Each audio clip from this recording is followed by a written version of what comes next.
Така, здравейте, банда. Ето, докъде стигнахме с ферозата. Имаме някакъв много мега измислен калник. Врата, която е пасната, уж майстора, уж дръпнала е пантата малко да може да се затваря вратата. Виждате как седи. Ето тук. Горе. Виждаме, че горе и долу върват нещата. Тук калника. С пантата се разминават. Отдолу ама нямаме свесените некиджия. Затова един ден ще се самообучаваме и ще бутнем някое курсче. Там трябва отдясно болта, който виждате до амортисьора, трябва да се дръпне планката, защото гумата седи малко крива.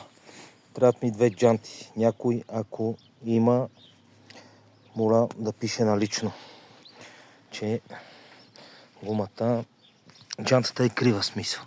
Казахме на крайника и горе-долу джипката си стана. Ще стане. Той на татко не му пречи така да си я кара. По принцип, човек.